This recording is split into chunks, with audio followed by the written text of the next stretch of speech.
وبركاته. الحمد لله رب العالمين. اللهم إياك نعبد ونستعين، والصلاة والسلام على إمام المتقين نبينا محمد وعلى آله وأصحابه أجمعين والتابعين له بإحسان إلى يوم الدين. اللهم اجعلنا منهم يا رب العالمين. أعوذ بالله من الشيطان الرجيم. فإما ينزغنك من الشيطان نزغ فاستعذ بالله. یہ اللہ رب العالمین کا ایک فرمان ہے کہ جب شیطان کی طرف سے آپ کوئی چھیڑ چھاڑ محسوس کریں تو اعوذ باللہ پڑھیں، یعنی اللہ سے شیلٹر اور اللہ تعالی سے پناہ مانگیں.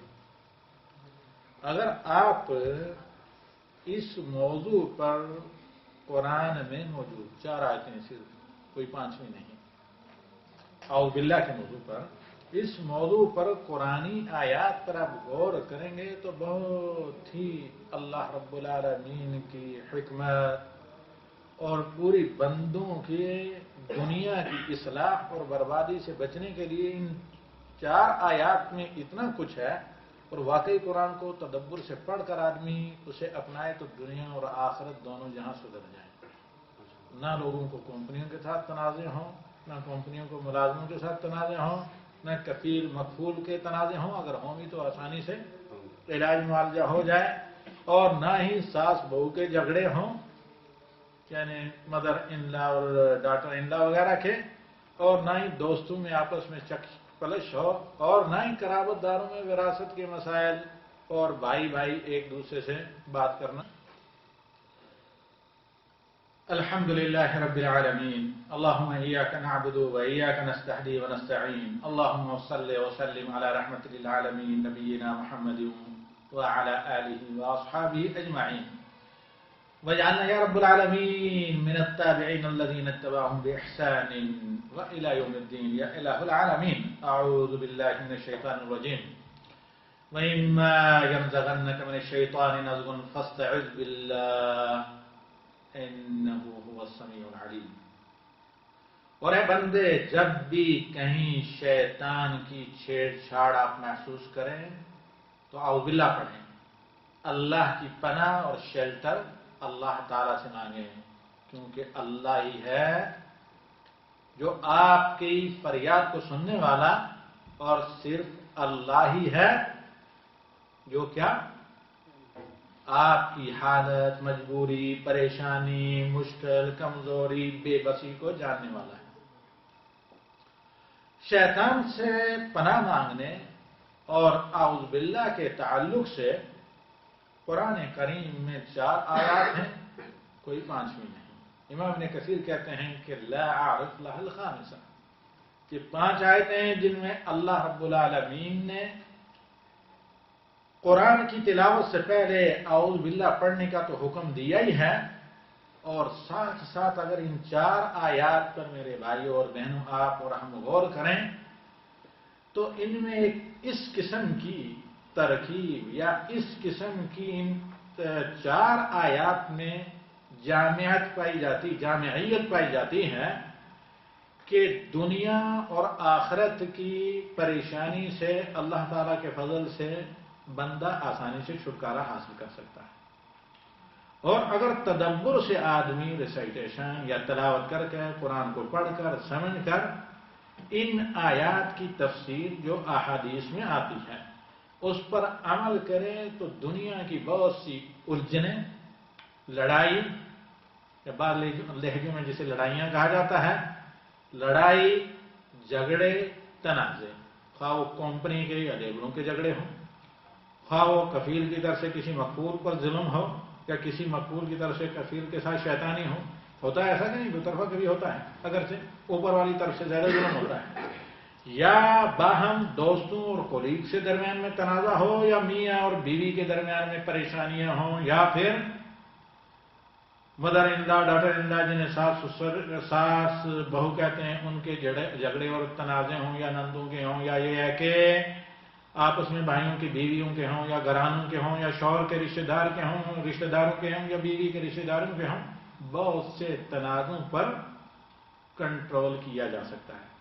قرآن چونکہ بفرمان رب العالمین علاج ہے، جسمانی یعنی فزیکل ڈیزیز جسمانی بیماریوں کے لیے، اور نفسیاتی بیماریوں کے لیے، اور سوشل اجتماعی بیماریوں کے لیے، اور انفرادی بیماریوں کے لیے، اور آخرت کی بیماریوں، آخرت کی پریشانیوں اور دنیاوی پریشانیوں کے لیے۔ اس لیے شیطان کی بہت کوشش ہوتی ہے کہ قرآن پڑھنے سے بندے کو دور رکھا جائے۔ قرآن کی تلاوت ایسی سنت مؤکدہ ہے کہ جس کا ہمیشہ اہتمام کیا اصحاب رسول صلی اللہ علیہ وسلم نے، نبی صلی اللہ علیہ وسلم نے، بلکہ اللہ تعالیٰ نے کہا وقرآن الفجر، صبح کے قرآن کا خیال رکھیں، اگرچہ اس سے فجر کی نماز مراد ہے، اور عموماً طرف بھی ان قرآن الفجر کان مشہودا، یہ فجر کا قرآن جو ہے آخرت میں آپ کو کام دے گا اور قرآن کی سفارش قبول کی جائے گی۔ یا یہ کہ فجر کی نماز میں ملائکہ اور فرشتے حاضر ہوتے ہیں، مشہور کا مطلب یہ، بلکہ جامع ہیں جو باتیں اس میں کہی گئی ہیں سب۔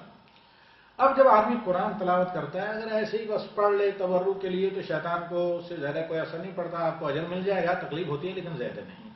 لیکن آپ قرآن سے علم حاصل کرنے کے لیے اگر پڑھیں گے تو پھر شیطان کے لیے اس سے بڑی مصیبت کوئی نہیں ہوتی۔ یہ شیطان کے لیے کیا ہے؟ زندہ درگور ہونا ہے۔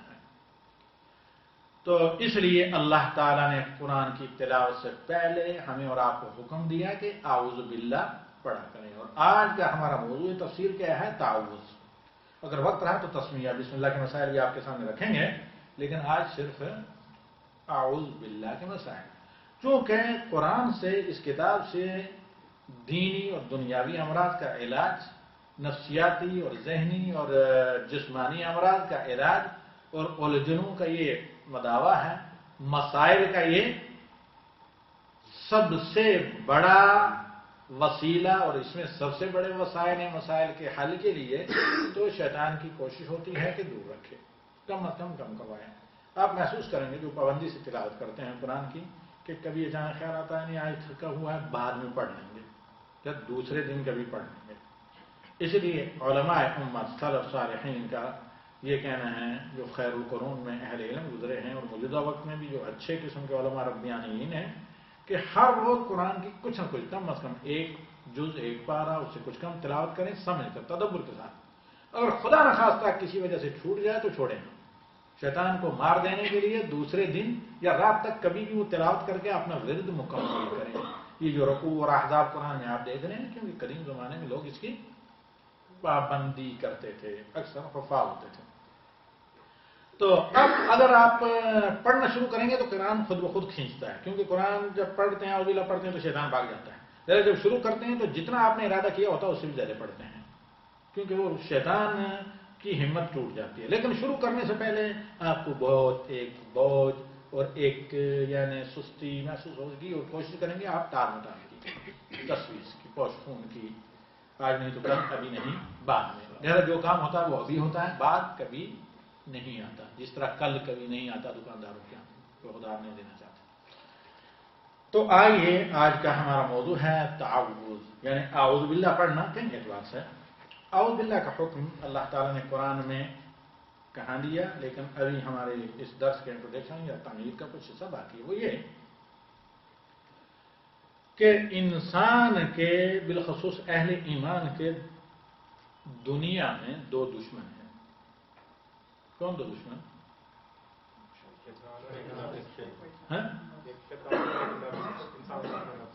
انسان و شیطان۔ انسان و شیطان اچھے اہل ایمان کے جو دشمن ہیں وہ دنیا میں دو ہیں، انسان اور شیطان۔ دونوں میں سے طبیعت، نیچر کس کا خراب ہے؟ شیطان کا۔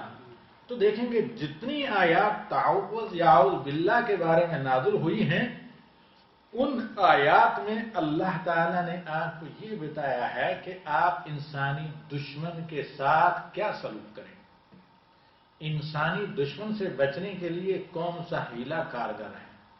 یہ عظیم قرآنی معجزہ ہے جو ابھی آپ کو نظر آئے گا، ہو سکتا ہے اس سے پہلے کبھی آپ نے اس پر غور نہ کیا ہو۔ اور پھر اللہ تعالیٰ نے شیطانی دشمن جو ظاہر نہیں مخفی ہے، اس سے ڈیل کرنے اس کے شر سے آپ کیسے بچیں، اس کا طریقہ کیا بتایا ہے؟ اور چاروں کی چاری آیات میں اللہ تعالیٰ نے دونوں کے شر سے کس بیہیویئر، کس سلوک، کس ڈال سے آپ بچیں یہ بتایا ہے۔ تو آئیے چار آیات کئی دفعہ آج کے درس میں رپیٹ ہوں گی، ان کو غور سے سنیے اور اللہ رب العالمین کی ہدایات پر اللہ کا جہاں آپ شکر کریں وہیں کیا کریں کہ اللہ رب العالمین کے اس کلام کو اپنے لیے سب سے بڑی نعمت سمجھیں، اور ساتھ ہی ساتھ کیا کریں کہ اللہ تعالی سے خیر کی امید اور اس اللہ تعالی کے قرآن کو اپنے باعث سے برکت سمجھیں۔ اعوذ باللہ من الشیطان الرجیم۔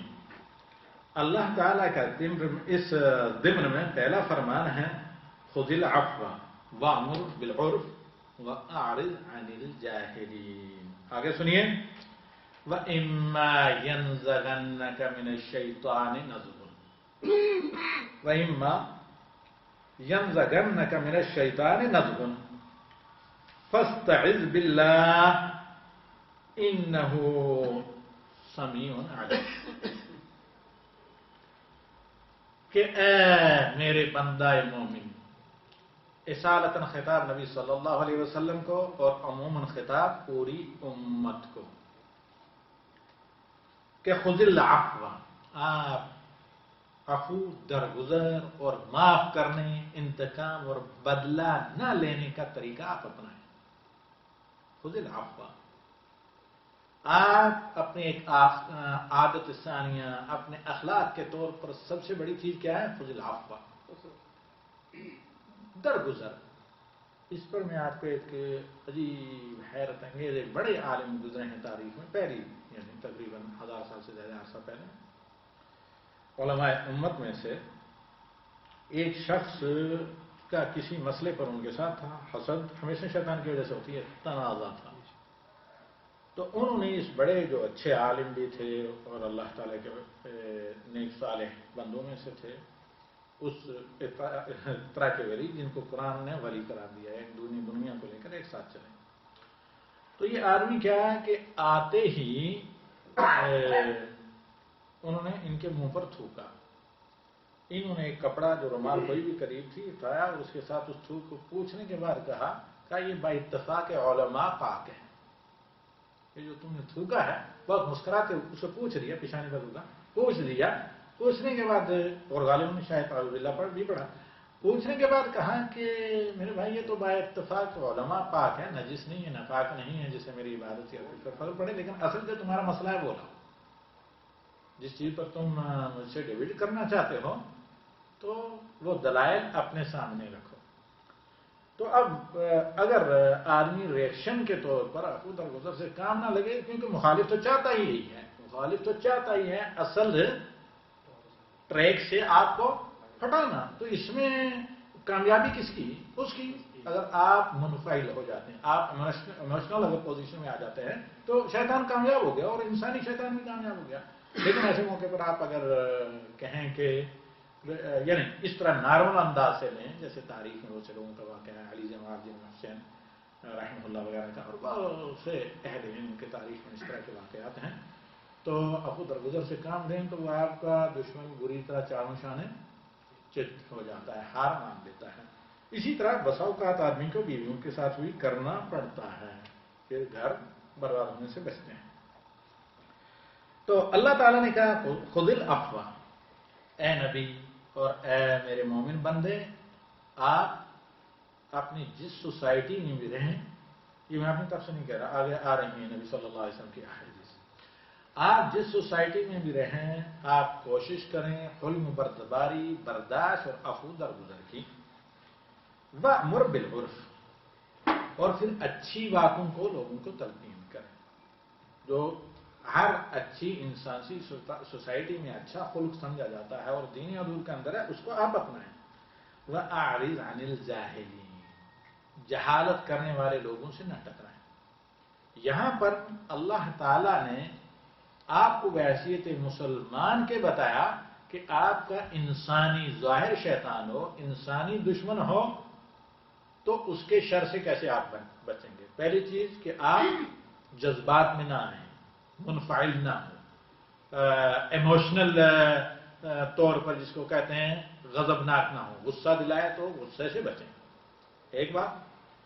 دوسری چیز کہ کبھی بھی آپ کو برائی کی لوگوں میں تلقین کرنے سے اپنے آپ کو نہ روکیں، اور جو آپ کے ساتھ جہالت کرے، گالی گلوچ، برا بھلا آپ کو کرے، آپ کو چڑھائے، آپ کو غصہ دلانا چاہے، آپ کو کوئی نقصان پہنچانا چاہے، اس سے چہرہ پھیر کر آپ دوسری طرف نکل جائیں۔ یہ تھا انسان کے ساتھ، کیونکہ انسان کی فطرت میں کیا ہے؟ مٹی کی نمی ہوتی ہے، تو اس لیے اللہ تعالیٰ نے کہا کہ انسان کو غلام بنانے کے لیے یا انسان کو انسان بنانے کے لیے یہ طریقہ کارآمد ہے، کیونکہ انسان کی فطرت میں تواضع اور احسان مندی، آپ اس کے ساتھ احسان کریں گے تو وہ آپ کا تابع دار بن سکتا ہے، لیکن آپ اس کے ساتھ کوئی ترش اور تلخ طریقہ اپنائیں گے کہ حتیٰ اپنا بیٹا ہے تو وہ بھی برانگیختہ ہو جائے گا، غضبناک ہو جائے گا، یا نادار ہو جائے گا، یا ہٹ درمی کرے گا، ضدی بن کر پیش آئے گا، ہے کہ نہیں؟ اب کہا کہ ایک وہ دشمن، یہ تو انسانی دشمن آپ کے سامنے ہے، آپ اسے دیکھتے ہیں، لیکن ایک وہ دشمن جو آپ کو دیکھتا ہے، آپ اسے نہیں دیکھتے۔